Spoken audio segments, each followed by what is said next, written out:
Mark and Jane Wright had been looking forward to their vacation all year. They were going to visit their relatives in Wisconsin. It had been more than a year since they had been home, and they were very excited to see their families again.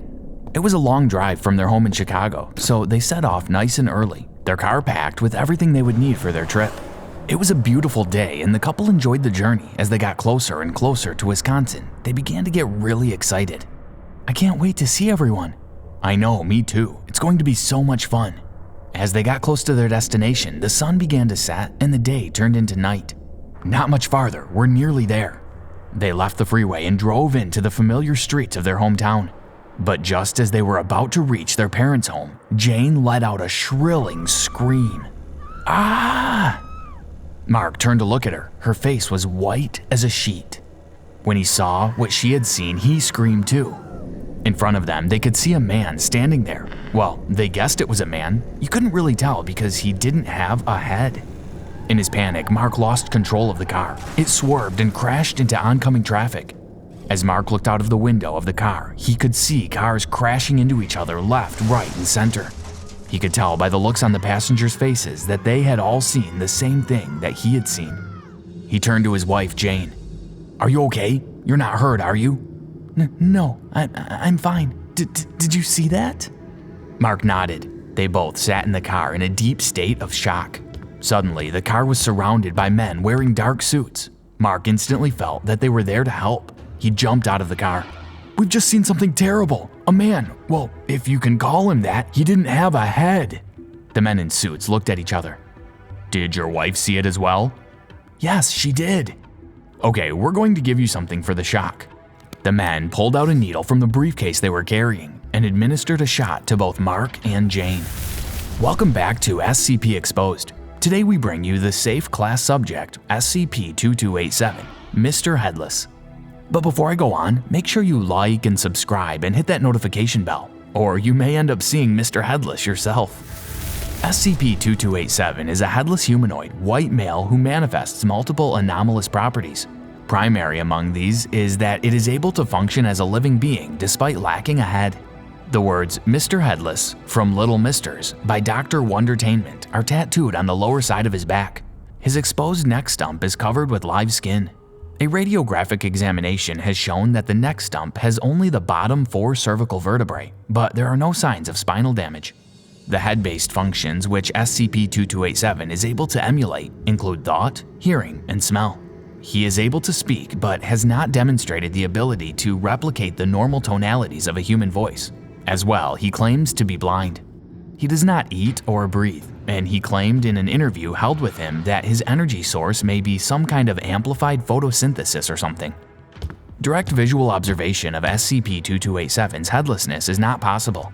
Individuals who attempt to observe this will instead perceive headless versions of themselves, as seen from SCP-2287's perspective. Such individuals describe feeling disconnected from themselves, but are still able to control the movement of their own bodies, albeit with difficulty. This effect does not occur when the subject is viewed through any means other than the unaided human eye. His headlessness can be observed via live video transmission, in photographic prints, in mirrors, and through windows or lenses. Individuals who have undergone radial keratotomy have been unable to observe headlessness. No individuals who have undergone cataract surgery have as yet been available for testing. Motion detectors and similar monitoring equipment similarly show SCP-2287 to be headless. Despite this, he is capable of performing tasks which would require a head, such as wearing items of headgear including masks, hats, scarves, headphones, nose plugs, earplugs, earrings, eyeglasses, lipstick, and barrettes. SCP-2287 is to be contained in Hall B of Site-17. Except for during authorized testing, his mask is not to be removed. He does not require food but can be provided with incense on his request, contingent on good behavior. Literature provided to SCP-2287 is to be converted into Braille. SCP-2287 was discovered in Wisconsin on November 24, 2012, after a significant number of reports from citizens appearing describing the anomalous effects of SCP-2287. Witnesses were given amnestic treatment and he was contained without issue. The Foundation's Dr. Howard was assigned to SCP-2287. The following is a transcript of an interview held with the subject. "Good evening, SCP-2287. Hey, Dr. Howard, what's up? More hearing experiments? No, actually, tonight this is more of an interview. For instance, we were wondering what you could tell us about Dr. Wondertainment. Oh, okay, I'll tell you what I can, but I never actually saw her, you know? What with the whole blind thing? But you did interact with her? With who? Oh, Dr. Wondertainment? Yeah, heck of a nice guy, most of the time, I think. He had some really crazy ideas, like what he had in mind for me.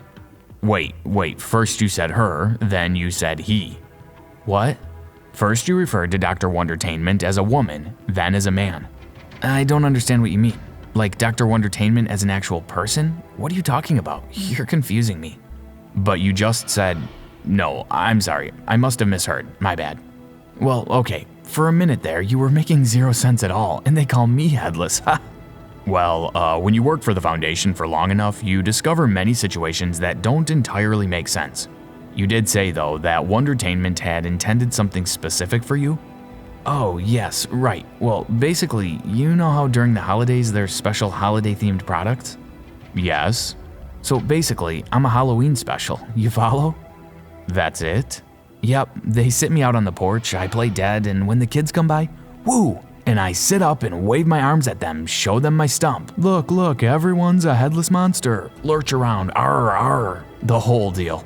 Dr. Wondertainment's Mr. Headless. Spooky Halloween fun for the whole family. I see. And are you?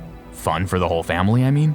Well, I guess so, for the most part. I mean, yeah, people enjoyed me, which is great. Did you enjoy entertaining? Do you miss it? Yeah, for sure. I mean, yeah, it could get a bit boring when I'd have to sit around waiting for people to show up. But it was really great hearing everyone's reaction, on Halloween no less. It's funny how people only find scary stuff funny one night a year, you know? Do you see yourself as scary? I see myself as someone who brings surprise and excitement. When they get scared, that means I'm doing a good job. Where we found you, back in Wisconsin, could you tell us what you were doing there? Well, I spent a few years there with this family. They mostly kept me in the attic, which was, well, it was quiet. I remember sometimes I could hear noises from downstairs if they were being loud enough, but usually it was quiet. I was pretty used to the smell. There was mildew and dust and old paper and, you know, the way metal pipes smell when they get hot. It was like that. They'd bring me down for Halloween and then put me back up afterward. And then one Halloween, they didn't come get me, so I didn't come down that year. They didn't come get me the year after either, or the year after that, and that's when I started to get worried about them. So I went downstairs and I couldn't find anybody. I felt around everywhere, but all the furniture and stuff was all gone too. Maybe they moved and forgot me. And that's what led you to wandering the city streets? Yeah, I waited around for a few weeks, and then some people opened the door to the front porch where the candy bowl usually is. And they came in. I didn't recognize their voices, but an audience is an audience, right?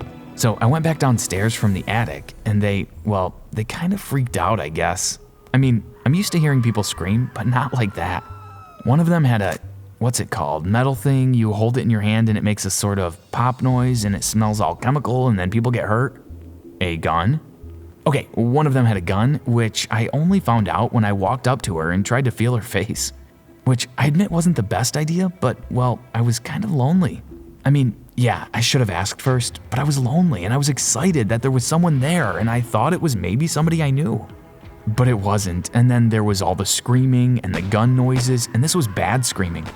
Not the fun kind at all, let me tell you. And then one of them was lying on the floor and smelling weird. That means he was dead, right?